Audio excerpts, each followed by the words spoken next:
And hello, everyone, and welcome back to another episode of the Pumpkin Copter Cast, the only video game show. So, yes, today, no interview today. I'm joined by reoccurring guests, Ben Gogol, my semi-regular co-host, and professional too many podcast haver, Chris Chipman. Hello, that's me. What you called Ben your co-host? It came out. Is that like some sort of sausage? I don't know. It sounds like it now. It's a pleasure for me to finally meet Ben, and thank you for having me back, Tyler. You're welcome.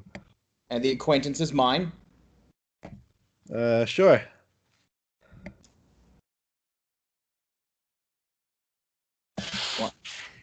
What? Sorry. So anyway, video games. It's almost the end of the year, and things are still, in most of the country, metaphorically on fire, and in probably some parts of the world, actually on fire. But at least now we know that there is an end to this tunnel and maybe a bit of light at that end. So, to give us some positive thoughts to help power through, um, my two co-hosts, who are definitely here of their own free will, are going to be giving our games of the year. My tracking bracelet is definitely on my own free will. Send help. So, uh, yeah, Ben, how about we start with you? All right. But before we give our own respective choices, I just want to mention up front, joking aside, that these are all strictly personal preferences, and we're not going to look down on you or anyone else depending on what your choices are. Believe me, it's very easy, especially with the choices for the Game Awards, to think that if whatever we like ends up winning the biggest award on the biggest stage, then that means it's objectively perfect, but it's not. Whatever your pick is for Game of the Year, whoever's listening, you do you, and don't let anyone try to convince you otherwise. Now, that being said, I'm aware that my choice is going to be a bit controversial for some of you. It did ruffle quite a few feathers back when it came out, and I'll admit it wasn't the game I enjoyed the most consistently this year, but it has been the one that did make the strongest impression, especially looking back. So if I were to pick Game of the Year 2020 out of the ones I played, Doom Eternal. Huh.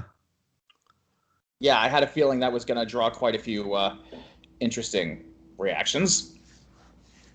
No, fantastic. I played that at PAX, and I wish I had a console at that time where I could have owned it.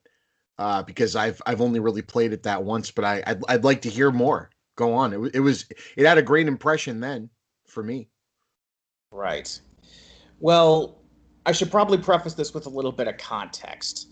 Um, a lot of people were under the impression, understandably so, that Eternal was going to be a direct sequel to Doom 2016, not just in the traditional sense, but also mechanically. Like, it was going to be Doom 2016, but more of it. But when everyone got their hands on it, we were surprised to learn that it was not only remarkably different, but significantly harder. Like, Oh, yeah. I think Donkey put it best in his video when he described that Doom Eternal's normal difficulty of Herpy Plenty was on par with Doom 2016's hard ultra-violence mode. And let me tell you, Wow. there were definitely some growing pains, and I'm sure quite a few people, including ones that are listening, are still a little bit salty about one certain edition that we're not going to mention by name for fear of triggering flashbacks or Mhm. fear of ghost dogs. Yeah, see, he knows what I'm talking about. I do. Apparently, this was all done in response to a lot of the unintended exploits that Hugo Martin, the director, said were found during high-level play in the last game. There's actually a really comprehensive episode of the No Clip podcast series that you can watch where he breaks it down in detail. But again, that was all high level. It's not like anyone who only watched the trailers would have expected that going in. It's not like we knew what to expect. But man, it took me a while, but when I was able to get to like the third level, and if anyone asks, my first playthrough was on Ultra Violence for the principle, the thing. It is the gentleman's way to play Doom after all. There was sort of a point where it clicked and it made me feel like a god. There's no other way to put it. It felt like being something of a first person shooting god. And anything that can really push my skill to that extent and even send me on a retro shooter kick, it's got to be doing something right. It doesn't do everything right, but what it does right, it does very, very right. So, yeah, that's my reasoning for picking a game that a lot of people admittedly hate and have even caused a bit of a civil war in internet comments for it. So, you know, swing at me, brah. So who wants to go next with their pick? Now I want to play it even more because I had a really good impression of it from the little bit I played at PAX, but you know, I love hearing anyone talk about a game, whether it's whether it's something old, from our childhood or from the era of games that are more widely accepted as the better. There's all the arguments back and forth, but it's good hearing a game where someone can talk about it of, hey, it challenged me and there was a learning curve, but when I unlocked it, it was super rewarding. Because too often you hear, oh, it was super hard or it was super difficult or there was this ridiculous pay to play thing or whatever. And I feel like I just didn't have fun. Like I was just grinding for the sake of grinding. And that's an electric reason to like a game, and now it makes me want to go buy it. Like quite frankly, it honestly does. And I saw a lot of the negative press and everything too. So that's awesome, Ben. Thank you. And yes, I am planning on doing a review of the Demon's Souls remake sometime in the future. I'll keep you both posted. Awesome. Yeah, speaking of games that are so hard they're painful. Yeah. All right, Tyler, you want me to go next, or do you want to insert yourself into the sandwich? You can go ahead. Okay. So hi, I'm Chris the Chippa again. I really am honored every time Tyler asks me to be on. And I'm excited to talk about this. I haven't gotten to play as many games this year as I had in the past. I want to talk about my game of the year, of course, but just give people the idea of where I come from on picks for game of the year. Is I'm a gamer that's all about feeling. I think that's how I consume product now in my more grown up years, having a family and a life. I can't play everything. I can't invest 90 hours into everything. So something has to really grab me and hit me in a place of something that I need. You know what I mean? Like food or something else. And I my games this year that I have played are very small. I want to ramp up to my game of the year, but just talk about the ones that have really hit me. The Final Fantasy VII remake, I absolutely adore. I bought a PlayStation to own Final Fantasy VII, and it almost broke my brother because we were a Nintendo house, and that was the big Square breaking away from Nintendo. That game is incredible. But again, it's not a game that I can sit and invest a ton of time into. So Would I give it game of the year? Maybe, but it doesn't do exactly what my game of the year that I'm going to pick does for me on a personal level, even though it's great. Tony Hawk's Pro Skater remake, for the same reason, hits me in the same feels. I love it. Super Mario 3D All Stars, same thing. I mean, they're games that already existed and they're just repackaged, but if nothing but they're three of the most perfect platformers ever made. And my daughter is getting to experience them for the first time and help me through them. It's just unbelievable. And Maneater is not an incredibly well-made game, but it is so goddamn fun and scratches an itch because I'm a huge fan of Jaws and shark movies. And so that game has taken up a lot of my time. But my game of the year is a game that I was completely stunned to know existed. And Tyler and I actually, I think, may have experienced it together or within minutes of each other at PAX East this year. I was walking out into the floor at PAX East, and again, this was, right at the beginning of COVID becoming a thing. So they were, we're bookending this conversation. If we're talking in December, the time I played my game of the year the first time was the last day we basically went out in public. They were still treating everything like it was a touchable surface. So there wasn't even a big mask mandate then yet. But it was, Sony already backed out. Get around, we're spraying down all the surfaces. We're spraying down all the controllers. And as far as I know, from PAX at least, no one really got sick, even though the outbreak itself kind of started really close by after that in Boston. But I walked out and saw this obelisk in the middle of the floor, this giant Electric Daisy Carnival style booth, and it really drew me in. And again, this particular music scene is not something I have a lot of comparison with. I like music games, I like rhythm games, but DJing, big EDM type shows is not, I'm more of like, the punk rock show, a festival kind of guy. But I saw it, I'm standing in line to play this game called Fuser, and I'm like, wow, this is really cool. What is this game? And I get up there, and literally when the controller is in my hands, I go, man, the way this booth is done and the way the pictures and everything are going and the way the game looks, I bet you this reminds me of a Harmonix game. And I turn over and look at the wall, and there's the Harmonix logo, and they surprised everyone. I guess no one had heard of this game. And, for those of you listening, or if you, I'm sure Tyler knows, Ben, if you didn't know, Harmonix are the guys, they're a Boston-based music company that makes games, and they made Guitar Hero and Rock Band. But they also made this game before Guitar Hero and Rock Band called Frequency and Amplitude. And what these games were is they were more in like the Parappa the Rapper, Jammer Lammy vein of rhythm games where you just hit button combinations on the controller. But the unique thing about Frequency and Amplitude is you were running down a track and you had to it was like spinning plates.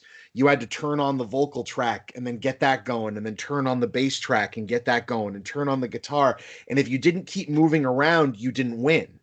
And so you had to keep jumping around and find the right combos and get the power-ups. And that became the foundation that they built Guitar Hero, and then moving on to Rock Band and Drop Mix and all these other and Dance Revolution, Dance Central, all around.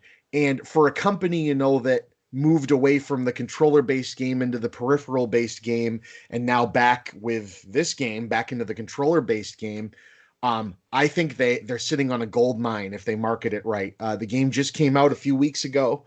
I have not put it down. And again, there's no level of complexity to the structure. This isn't an online shooter that you get better by playing against people or get achievements. And it's not even as difficult as, say, a Rock Band, or sorry, the older Guitar Heroes. This is more to sit around and chill with your friends or chill by yourself and just immerse yourself in the experience of putting music together. And every time you play the game, it's unique because you mix different songs. The crowd is kind of randomized and ask for different things. It is just so damn unique, and it mixes that fun of the single player of Guitar Hero in with the group aspect of Rock Band, in that you can play against people online, or as one of the creators of the game who I saw hanging out at PAX, I talked to them, said, we want this to be the game where you have a party and the game is on and it is now the music of your party, and you either just set it running on free play and create a mix and just let it go, or oh, hey, this controller's here. Oh, what do I do? And then you mix out a track and change it. Oh, that's cool. And so it's kind of like passing it around, and then it becomes a natural part of the hangout or natural part of what you're doing. And to me, what Harmonix has always made is they're games that transcend being a game. By playing this game, I went, you know what? I know a lot of people that are into EDM and this other stuff. I'm finally going to seek it out. This game has been like the gateway for me to learn more about that and how that works. Just as, Guitar Hero made me say, you know what? Maybe I do have the coordination to play a guitar. Maybe, and what, there's this game called Rocksmith that this other company makes. It's the next evolution. And I think anything in the video game world that can make you want to do better, kind of like you said with Doom Eternal, the game is making you want to try, more, or make you want to get better and unlock.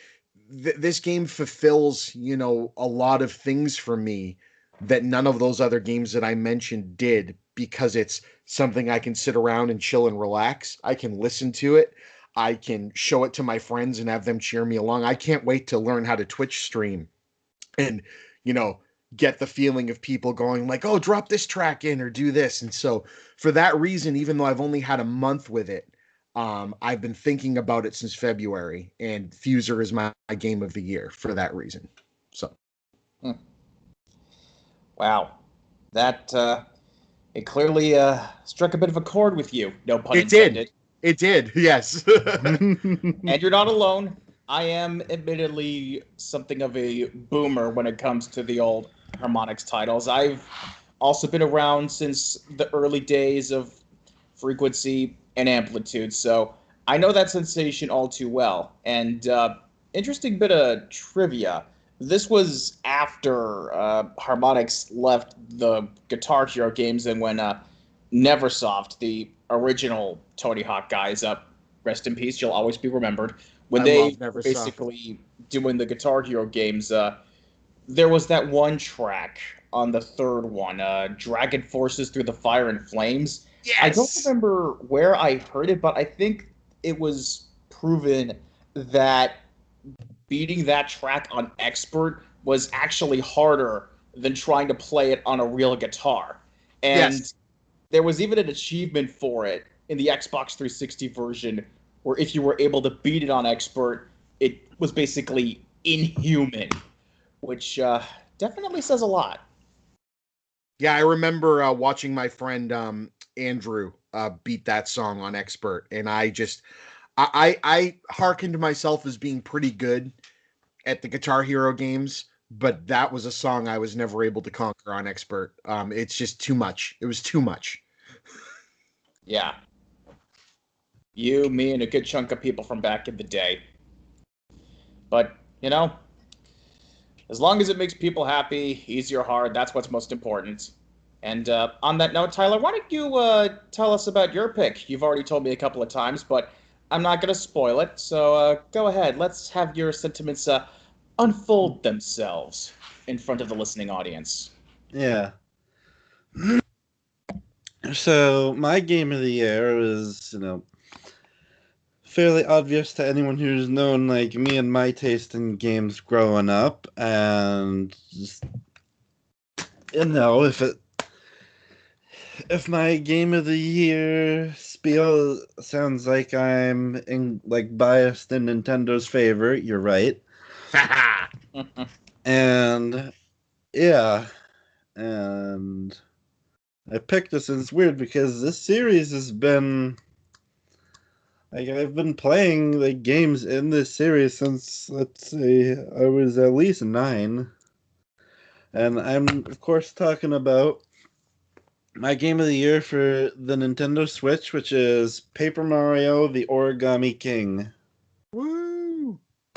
Yeah, so, yeah, I love all of the Paper Mario games, including, Sticker Star and Color Splash, which, just the people have, which has they've received no shortage of complaint for not playing anything like the first two Paper Mario games, failing to, register the fact that the RPG style fights that the first two games are known for are only in the first two games, and the formula has changed as early as Super Paper Mario, but that's a story for another day.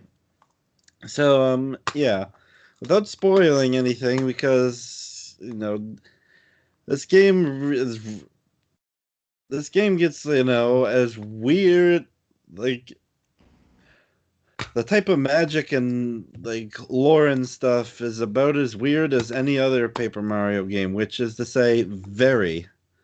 So, yeah. So just, the brief synopsis you'd get if you like watched the trailer is, Mario and Luigi are heading into town to, for an origami festival because, the Toad people are basically like, hey, this is a cool thing. Let's have a very extensive party about it. And, Mario gets to go say hello to Princess Peach, but then she realizes that Princess Peach has been folded into an origami puppet, and it's like almost like it's straight out of Star Trek.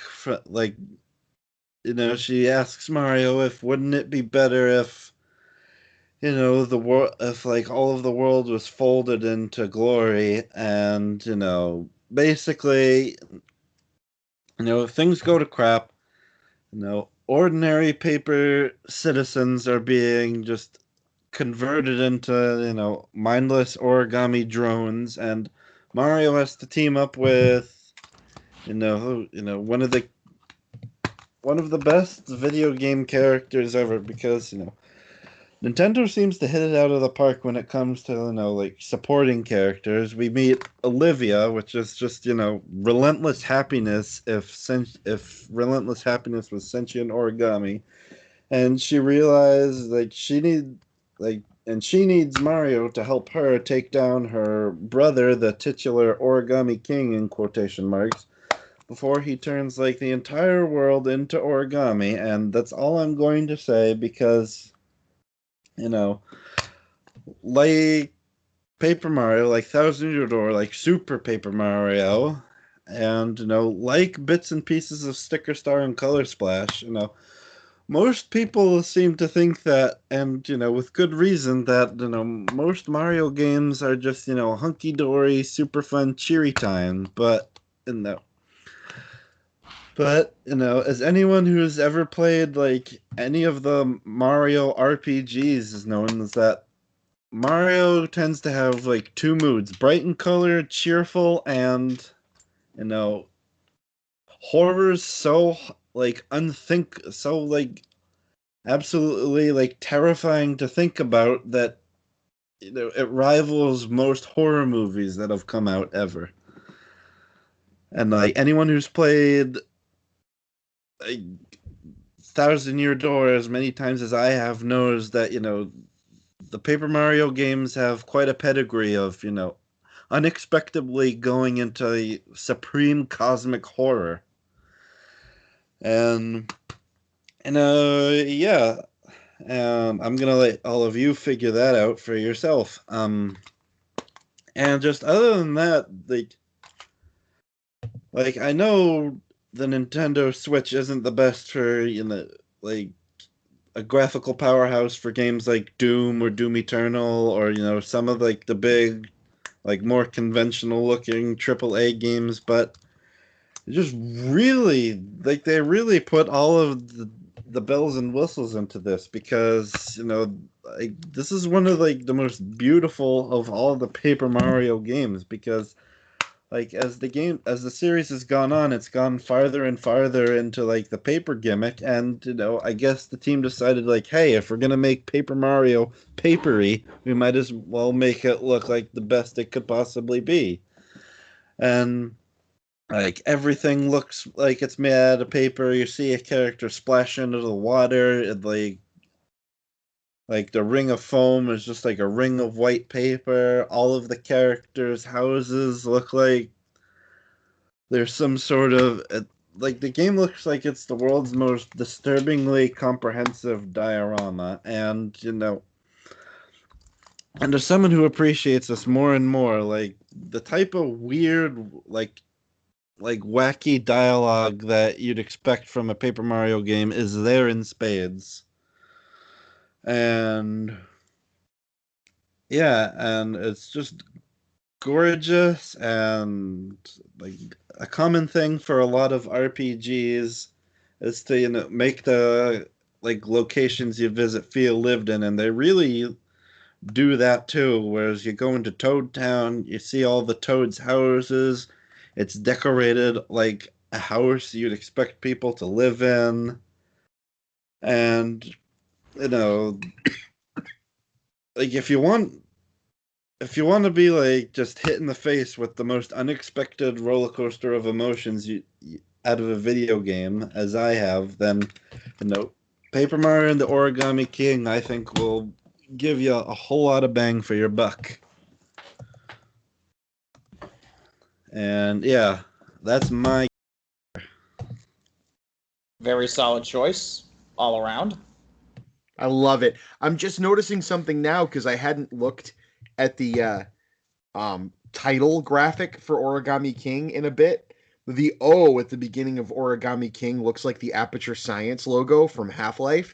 And Huh. when you talk existential horrors, I'm wondering if the next Paper Mario game will be a tie-in. Portal, Mario, either way, the cake is a lie. I mean, No, but Can't resist. Tyler, you make an amazing point. Nintendo, I love them to death, and I've always liked that Nintendo never they never seem to be resting on their laurels with the games they make. There never really seems to be, I hate to use the word shovelware, but there never seems to be any Nintendo game that they release that isn't trying to push some boundary of the hardware that they've made in some way, and or just make something unique. Take the differences in even between Mario 64, Mario Sunshine, and Mario Galaxy and Mario Odyssey, how even though structurally picking up Mario and playing Mario in 3D hasn't changed a whole lot, there's little tweaks and changes and depth of perception and how they want the game to be pushed and how they want the sprites and everything going on the screen. They always seem to be trying to push a boundary to make the game feel more visually unique than than maybe their system is able to push. You're not going to put a Mario game, like you say, up next against a Doom or a Doom Eternal or something as far as realism. But I've always liked, even going back to Super Mario World and then Super Mario World 2, that look, that 2D drawn crazy look that they did with the second Super Mario World, reminds me a lot of where they keep pushing with these Paper Mario games, and even Yoshi's Woolly World and then Yoshi's Crafted World. When I picked up Crafted World and played it for the first time, the perception, the depth of view in those levels was insane. Like they went, it really looked like you had just like dropped the camera on the ground and were playing like under a table in your house, and I really give Nintendo all of the credit in the world for always being about,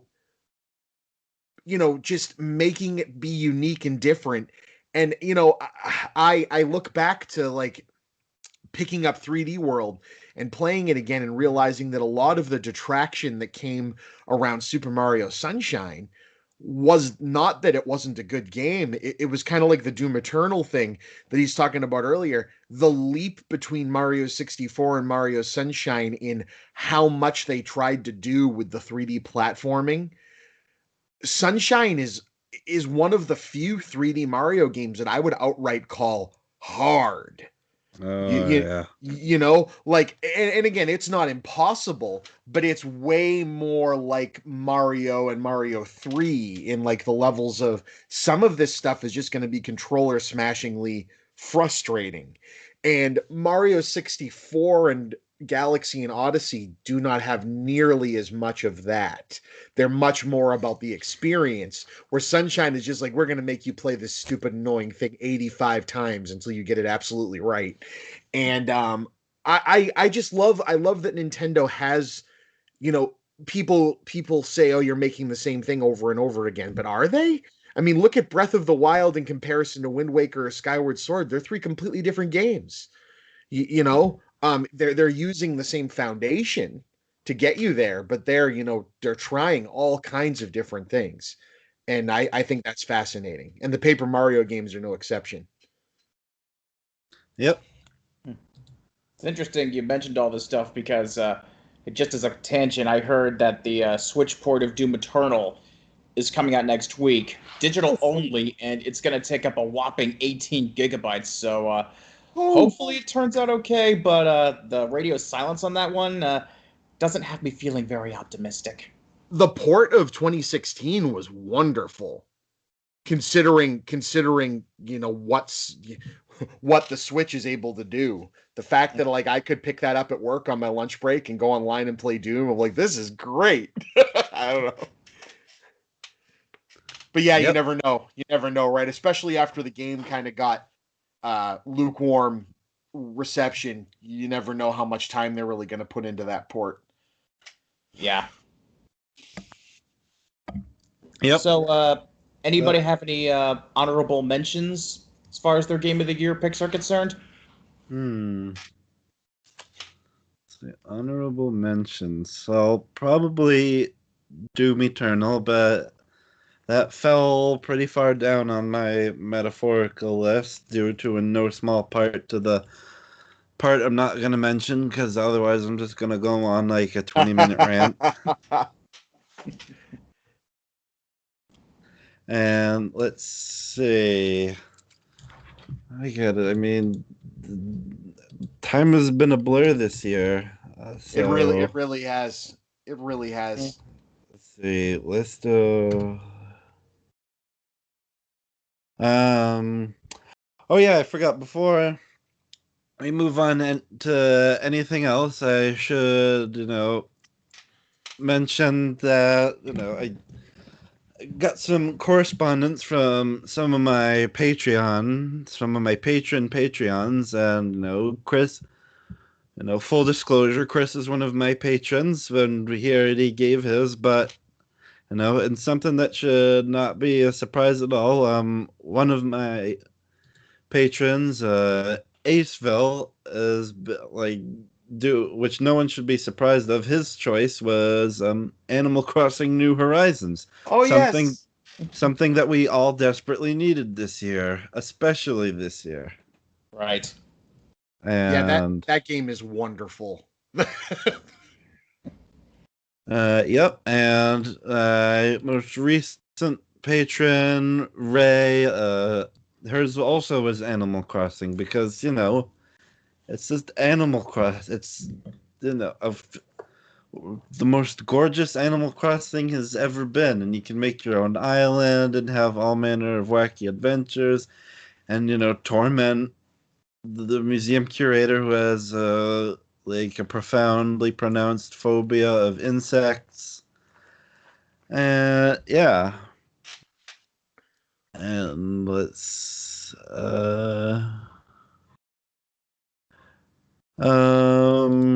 yeah, and just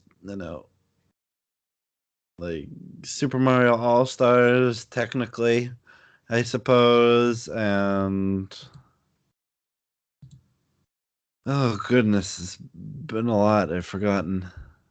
Mm. Uh yeah, and while I still have you two hostage here, it's time for what I'm going to force to be a recurring segment on the show from here on out, whether any future co-hosts like it or not. And because on the Pumpkin Copter Cast, I am absolute sovereign, so I'm gonna make Chris do this first. Chris, you are the first contestant on this hip new game show I've just invented called Yu-Gi-Oh! Or Dark Souls, Oh my goodness.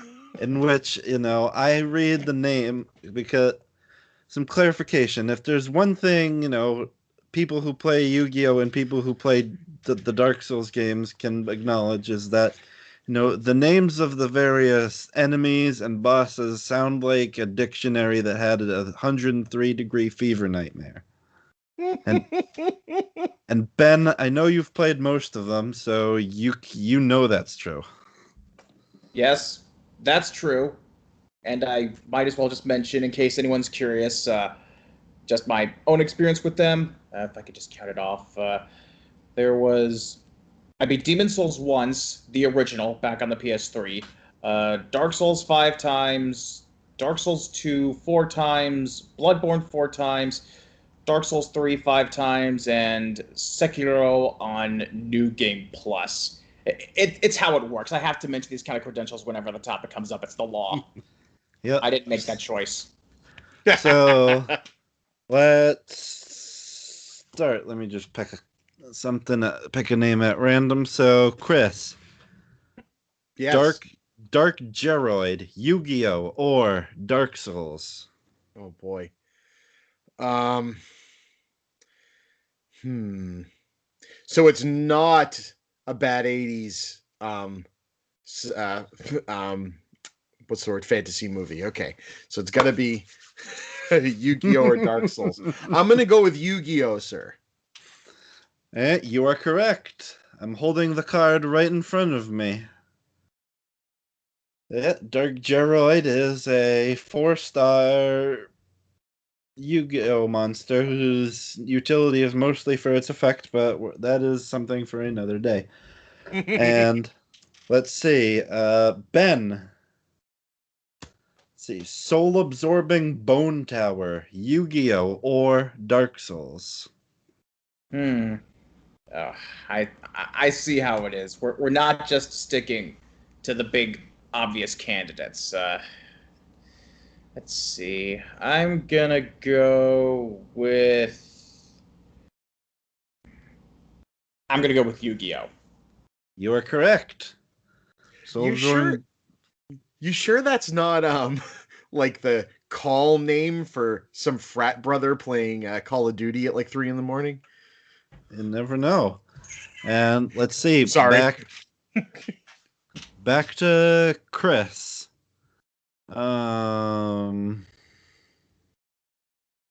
Pinwheel, Yu-Gi-Oh! Or Dark Souls.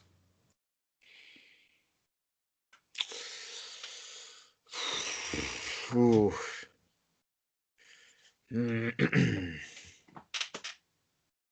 Dark Souls. You are correct. Yes. And let's see. We'll go with Chris again. Ooh. Patrician of Darkness, Yu-Gi-Oh! Or Dark Souls. Ay, caramba. See, I didn't realize Yu-Gi-Oh! Had such edgelordy names. I'm gonna go with fool. I'm gonna go with Yu-Gi-Oh! You are correct. The Patrician of Darkness is a Yu-Gi-Oh! Manster. It's also what I call my car. Let's see. Do I have any others that sound the most hilarious? I don't know. The Bone Tower one was pretty goddamn hilarious. Yeah, let's see. We'll switch it over to Ben. Which of the Black Forest, Yu-Gi-Oh! Or Dark Souls? I'm sorry, do I have the option to ask for a repeat? Which of the Black Forest?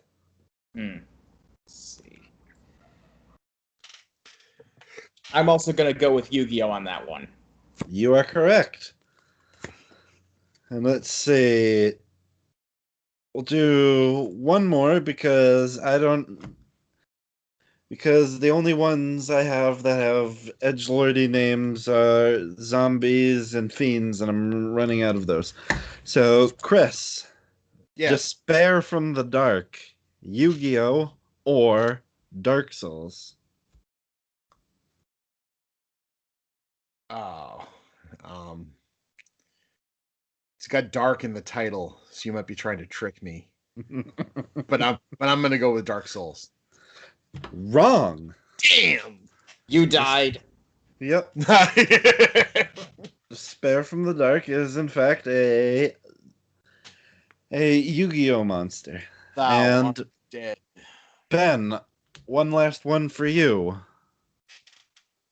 Let's see. It's gonna change my list.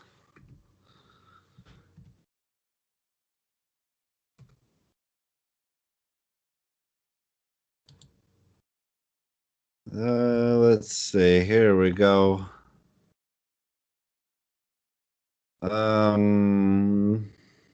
The Skeleton Lords, Yu-Gi-Oh or Dark Souls?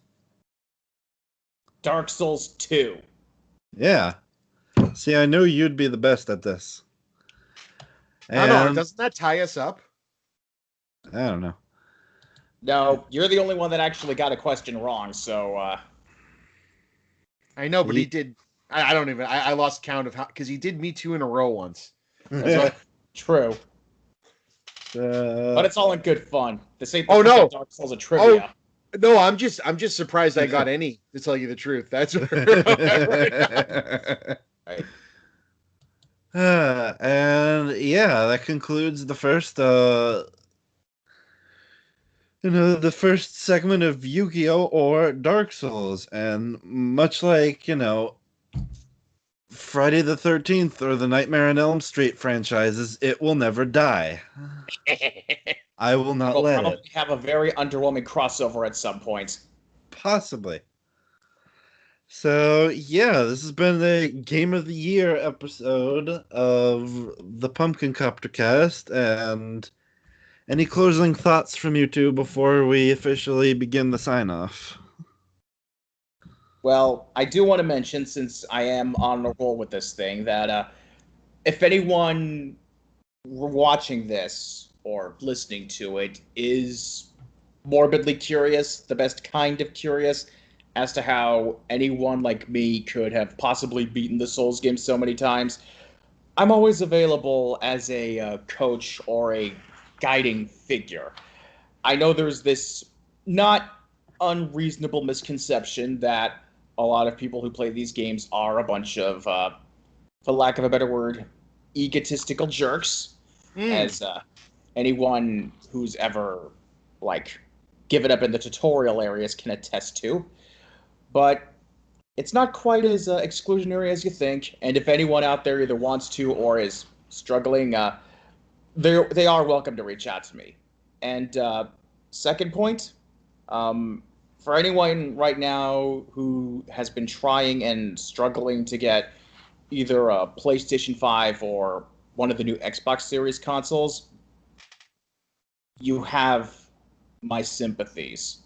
It has been a very excruciating year for all of us, and I understand needing something as a coping mechanism, and it certainly hasn't gotten any easier with all of the jerks that have been, using bots and scalpers or misleading people. Just, it's not just you. A lot of people are getting screwed over in the process. Just, try not to lose sleep over it.